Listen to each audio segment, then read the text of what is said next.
Guys welcome back to my YouTube channel SS education. तो पिला माने प्रथमे आरो नाम थिला ओडिया उत्कर्ष टीच, तो मैं नेम चेंज करिकी एसएस एजुकेशन दे दीची।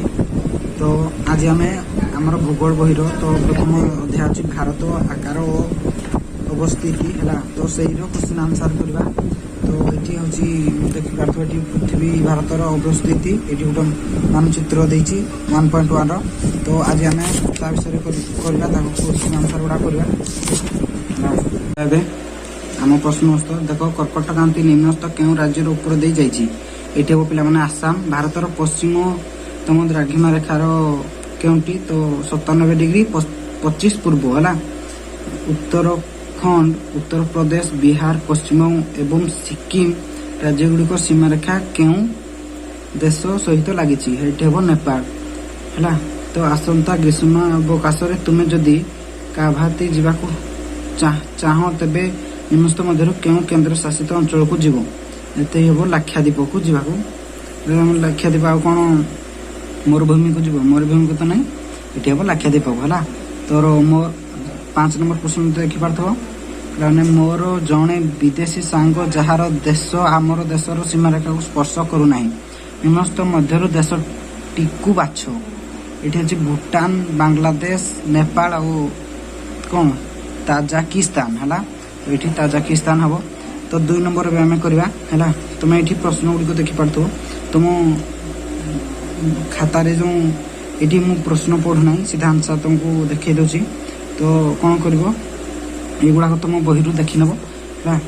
तो ये देखिपार ये हूँ 2 नंबर है। प्रथम प्रश्न आंसर कह आरब सागर में केन्द्र शासित अंचल नाम लाक्षाद्वीप है। 2 नंबर प्रश्न आंसर हम भारतर दक्षिण पूर्व दिगरे अंडमान निकोबर द्वीपपुंज अवस्थित।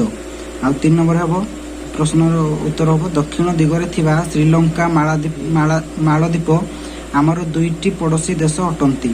आटा कौन आईभी 4 नंबर हूँ भारत ठारू बड़ देश गुड़िकर नाम है कानाडा युक्तराष्ट्र अमेरिका चीन ब्राजिल ऑस्ट्रेलिया और भारत। तो 5 नंबर प्रश्न आम करवा कौन दे 5 नंबर प्रश्न आंसर हम भारतर पूर्व उपकूल को पूर्व एशिया सहित पूर्व काल रे समुद्र पथरे संपर्क थिला। 3 नंबर पिला माने देखो आम ये तुम देखिपार। तो 3 नंबर प्रश्न भारतर पूर्व और पश्चिम भाग में सूर्योदय और सूर्यास्त मध्य यथाक्रमे 2 घंटा व्यवधान थाए मात्र घंटार समय थाए 2 घंटा मात्र समय थाए 2 घंटा जो व्यवधान समय थाए यह किपरि संभव हुए ता विषय आम कि लिखा ना। तो बहुत सर्ट रे तुमको देखे दूसरी भारतर पूर्व और पश्चिम द्राघिमा रेखा व्यवधान 30 डिग्री पिला 30 डिग्री आम व्यवधान रही। तो 1 डिग्री द्राघिमा रेखा समय हो 4 मिनिट 30 डिग्री द्राघिमा रेखार समय हो 30 × 4 120 मिनिट। तो 60 आम 1 घंटे 60 मिनिट तो ये 2 घंटा हम। तो भारतर यही 2 घंटा व्यवधान जोगु उत्तर प्रदेश मिर्जापुर रे प्रमाण द्राघिमा रेखा अच्छी से प्रमाण द्राघिमा अनुसार भारतर सबु स्थान समय रही है समान समय रही है।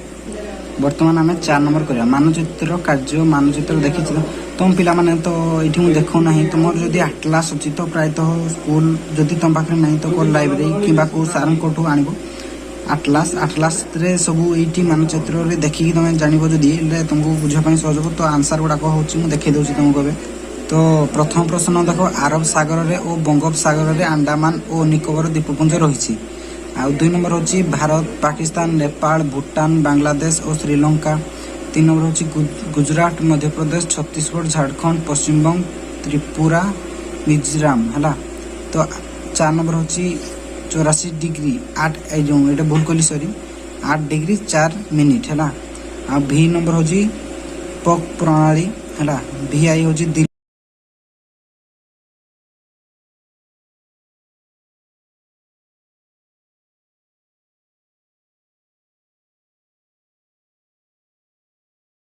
गुड़ा तुम लिख लो तुम जदि हो ना स्क्रीन स्टॉप कर दियो लिखि नियो। आउ तुम से मानचित्र भी आउ थे देखी नब कि आटलास कि तुम स्कूल रे जो मानचित्र मैप थी।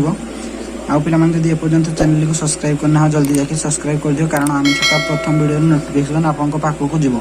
तो आज आम प्रथम थर यहाँ आम चैनल नुआ वीडियो बनइले ना आगुरी उत्कर्ष करते तो एमती आग को इंग्लिश मैथ जियोग्राफी इतिहास रो सब आसीबो वीडियो तो से चैनल को सब्सक्राइब कर दियो।